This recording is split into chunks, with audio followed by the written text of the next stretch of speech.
Hello there everyone, it's TIJ or Toby and welcome to a brand new video. And today it's time for the first of 20 of the FM18 team guides. For the Premier League teams, we're going to start with the champions, Chelsea, and they've got a really good squad. So without any introductions or anything, let's just get straight into it. So if you're looking to manage Chelsea, this is sort of a series to show you maybe who are your best players, who you do not want to upset, and who maybe to sign in the future, and that sort of thing. Of course, this isn't gospel. It's just some of the players that I predict that you might be able to sign, and some of the players that might be beneficial for you to sign. So let's go straight into it then with the squad. Obviously, they've got a really strong squad, and this will be the easiest one for me in terms of transfer suggestions, because there's that little in terms of suggestions. It's quite easy because they've got such a solid squad. Of course, the league winners from last year, Antonio Conte has added players such as Costa, Bakayoko and Morata over the summer to make it a really solid title contender once again in the 2017-18 season. So if you look at the new feature for Football Manager 2018, the dynamics, which is showing all the team leaders, the influential players and that sort of thing in the team. As you can see, the team leaders are David Luiz, Azpilicueta and Gary Cahill, who of course is the captain. Now Gary Cahill is getting on a bit, of course, 31 years old, and if you are looking to do a long-term save, you need to sort of look at replacing Gary Cahill pretty shortly. And of course, John Terry left over the summer as well, even though he was only a rotation option last year. It feels like he needs to be replaced. As well, they've got some highly influential players as well, like the likes of Willian, Hazard and Courtois, of course, have been there quite a while, as well as Fabregas and Pedro. And then there's some players that don't fit in so much, such as Caballero, Bakayoko and Christensen of the sign, as well as Costa. But because they've just signed them, they are going to be there. So when we get a little bit further on in your saves, you will be able to see that they'll move a little bit higher up in the hierarchy. So if you look at the social groups, the only two players that don't fit into a social group at the moment are Willy Caballero and Antonio Rudiger, which it doesn't really mean anything. It just means that really they just don't fit in at the moment. They can sort of get into a new social group at some point, but it doesn't matter too much at this point. I've just started the save. It doesn't make any difference what I've done. I haven't done anything so far. It's a complete vanilla version of the Chelsea save.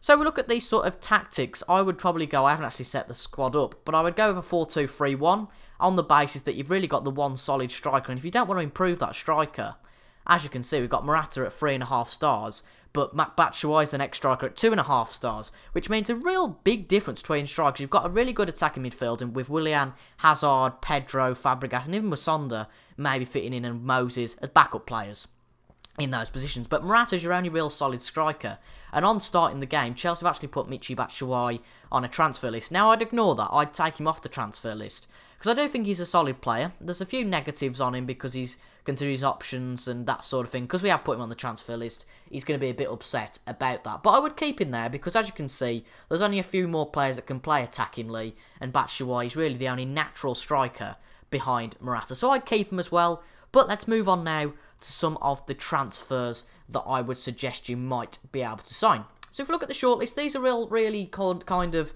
players that are either linked with Chelsea or really good signs that would blend in really well. Now, the biggest one, as you can see, that you might be able to bring in, you've got 64 million to start with, is Robert Lewandowski.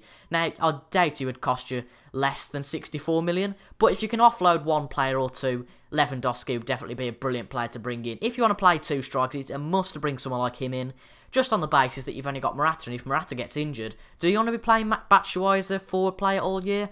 Probably not, but Lewandowski, solid player, key player for Bayern. It's going to be really tricky to get rid of him, but as you can see, he's got terrific stats, and really, he could improve in the next few years, and you probably get 3 or 4 years out of him before having to sell him for a pretty depleted price. If you're looking for someone who's a little bit cheaper, you've either got Mauro Accardi from Inter, who's 24, he's got a little bit more potential, of course, and he's only valued at 34 million, and doesn't have a contract clause, which has a release clause. But as you can see, Arsenal and United are interested in my save. Might be different on yours, but I'd get him pretty quickly if you want to get him. But he's not as versatile as Lewandowski, even though Lewandowski's sort of not naturally in other positions. He can play as an attacking midfielder, but if you are signing Accardi, he's purely that striker basis. If we look at Kevin Volland, then, our other striker option, we've got, he can play attacking midfield on the right, the midfield right, so he's kind of got that versatility once again, and he's a massively depleted value of 18.75 million, and he only plays with Leverkusen, so they're not going to be able to hold you back from signing him as much. And then we've got Timo Werner, who's going to be really tricky to sign. On my Liverpool save I'm doing in the beta at the moment, they are going to be really tough to sign Timo Werner. I couldn't sign him because they wanted like 60 million, something stupid for him. But maybe with Chelsea, who knows, there might be a little bit less reluctant to sell him. And that's it really for the striker side. I'd probably suggest one of those 4 options. I'd probably go with Volland because he's got that right midfield versatility, even though you have got quite a few right midfielders in terms of the squad depth. We've got Willian, Pedro and Hazard, but you don't know, you can have an injury crisis, can't you? And I think the most depth you've got is really important. There's only 8 players that can play in that position. There we go, that's the proper one. And Willian really and Pedro are your best options in that position. But Chelsea have got a really strong squad. Now, I was talking earlier about them trying to replace Gary Cahill and John Terry. There's a few younger options here I think would be really good. Let's go for the younger option first. Aymeric Laporte from Bilbao. I believe he's got a release clause of 58 million. So, maybe not signing him in the first season, but the second season, it might be a possibility if he gets a little bit unhappy at Bilbao. Either in January, you just don't know how your saves are going to go, folks. But Laporte is a great sign, as you can see. 15 under-21 caps for France already. 1 goal. He's a solid ball-playing defender. He hasn't got that versatility, a little bit like most defenders. There aren't many defenders nowadays who can play all across the back line. But I think Chelsea are looking to play free at the back. That's what they do most of the time, I think, with some 2 wing-backs. So Laporte would fit in fine there. Virgil van Dijk's another option as well. I've just noticed that apparently he can play as a striker. That's interesting. But really, predominantly, Van Dijk would be a centre-back option. He's already worth 48.5 million, and he's obviously a Liverpool option for their signing. So really, if you want to sign him as the commanding centre-back, you need to get him pretty quickly. But I'd say your investment would be well worthwhile because you get 5-6 years out of Van Dijk at a good level. But that's really it for the signing recommendations. If you've got any more to share, just put them in the comments. I mean, it's all a community thing here. If you guys look in the comments and see a player you'd like, make sure to leave a like on that comment so other people that watch the video can see who they want to sign for their Chelsea saves. So if you look back at the squad, we've got a lot of solid players. In terms of maybe selling a few players, I'd really struggle to pick any player to sell here. Obviously, the Chelsea fashion would be to send Hazard, Kylian Hazard that is, and Charlie Musonda out on loan. But if you're not like Chelsea and don't want to send them out on loan, it's really tricky to see who to sell. Maybe you want to sell Batshuayi. If you get another striker in, you could sell Batshuayi. There's no reason why not. You have got Kennedy, who apparently is a striker, but he's only young, as well as Pedro and a few other players that can play as striker. But if you do get another striker in, you've got that backup as well. If we look at the younger squads, we've got a few players with outstanding potential, including Casey Palmer, Kurt Zuma, and Tammy Abraham. But, as it is with Chelsea, most of them are out on loan, so you're not going to be able to utilise them in the first season. But if you're looking for a long-term save, Chelsea have really got a real good youth setup. As you can see, they've got Deshaun Ridan, is that? Who's 16, I've never heard of him before. He's signed from Ajax, but he seems to have an amazing potential. So, I guess it's all about bringing those players in and blending them in. And they've got a lot of good youth players, so that's something that Chelsea have really got to add to them. So as you can see, the best player for Chelsea is Hazard. Well, and ironically, the worst player in their proper squad is Kylian Hazard, but he's probably not ready for that squad yet. But in terms of depth, they've got a backup goalkeeper, if we actually go on the squad depth.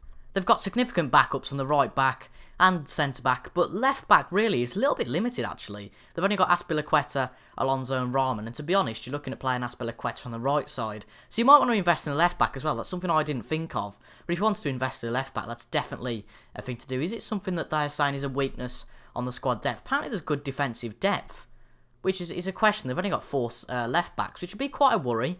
But if you guys can think of any good left-backs to sign, make sure to put them down in the comments to help your friends in the FM18 community. As you can see, their centre midfield, they've got solid. They've got Fabregas, Kante, Drinkwater, Bakayoko and Willian, who's probably not natural there, but can play. And you've got 4 solid players to fill 2 positions. So even if 2 of them are injured, you can play the lower 2. And then you've got Hazard, Fabregas and Willian, who are the best players to play on the attack, but you could also put Pedro in there as a rotation option. And then up front, you've really got Morata. So, that's pretty much it for the end of this video in terms of the Chelsea guide. There's not really much to report in terms of Chelsea because they've got such a solid squad. It's really tough to suggest signings. But let me know in the comments if you've got any signing predictions, or any, not predictions, sorry, signing suggestions. If you can think of anyone to sign for Chelsea who I haven't mentioned, make sure to leave it down in the comments. If you like this series, make sure to leave a like, comment and subscribe to the channel for more FM18 team guides, as well as a beta save Liverpool and a save in the proper game with RB Leipzig to start with.